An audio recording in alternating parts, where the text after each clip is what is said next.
Surfing. Surfing as a pastime was first observed back in the late 1760s by English sea explorers aboard the ship Dolphin in Tahiti. These days, weather and climate permitting, people surfing can be observed on almost every beach in the world where there is ocean swell. Surfing requires a swell or wave that propels the surfer along the water. As swell or waves are created by wind, beaches that are exposed to large expanses of open ocean provide the best surfing waves. When these waves hit coastal shorelines, the top of the wave is thrust forward over the bottom of the wave, forming a wave that is steep enough to ride. Surfing can take various forms. Body surfing, which requires a swimmer to swim onto a wave, then ride it into the shore. Boogie board riding, which is riding a small foam or fiberglass board along or with the wave. Surfboard riding, which is catching a wave with a short or long board, then once on the wave standing up and riding along the wave or with the wave toward the shore. The seabed directly below the wave primarily determines the quality of a wave for surfing. The gradient of the shoreline affects the steepness of the wave, and the slope of the shoreline in relation to wave direction determines how it is going to break. Waves that wrap around a sandbank or headland have a longer breaking period as the wave breaks from shallow water to deep water. As the waves break from one end to the other, they are deemed better than waves breaking altogether, which is characteristic of open beach breaks. Therefore, beach point breaks are often the best places for surfboard riding. Surfing can mean body surfing, i.e. surfing waves without the aid of a board or floating device. Knee boards, which are very short fiberglass boards that the surfer kneels on once they have caught a wave. Short boards, which are standard surfboards used by most surfers. Long boards, which were the original form of surfboard, but which have been superseded by a small and lighter design. Longboards are still popular and can be seen being ridden on most days. Surf skis, which resemble a very small flat boat that surfers sit on and use a paddle to catch waves and move around. Let's have a closer look at some surfers.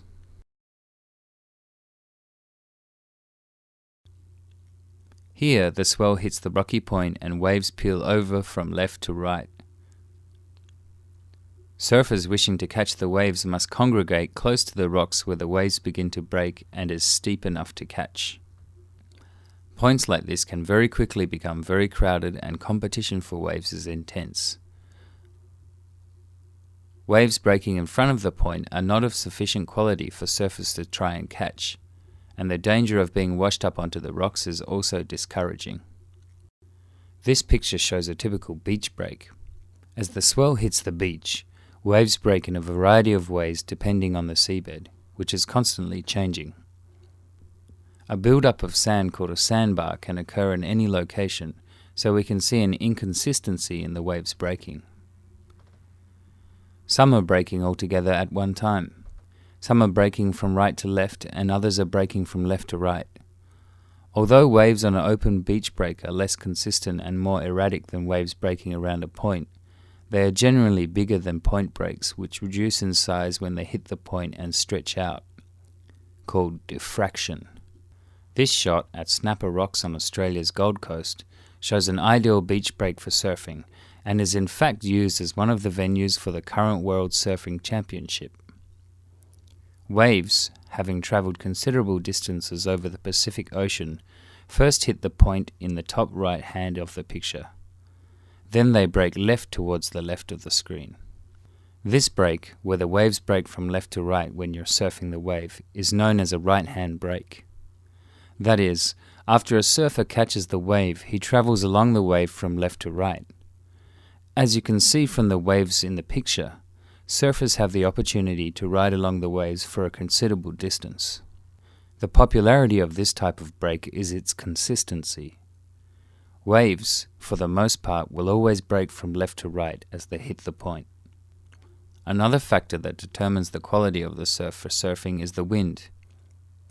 In blowy or gusty conditions, the surf tends to get choppy and the formation of waves tends to break up. In a lot of beaches around the world, a sea breeze generally builds up around late morning and steadily increases until the late afternoon when the wind eases. Ideal conditions are when there is a slight offshore wind, meaning that the wind is blowing from land out to sea. This tends to push against the waves, making them steeper, meaning they are easy to catch and more fun to ride. This means that the best surfing conditions are generally from early morning to lunchtime. After that, the surf becomes too choppy.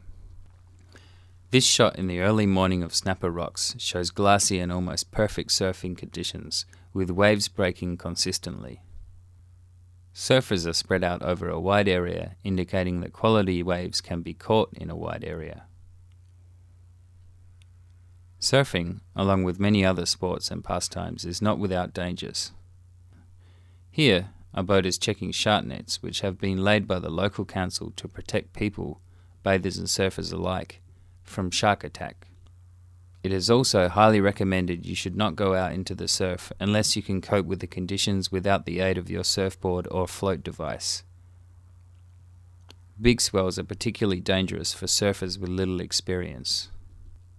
In modern times, surfers riding truly huge waves are assisted by jet skis, which tow the surfers onto the waves at a speed that surfers could not achieve on their own. Surfing today is a multi-million-dollar sport with a professional world tour.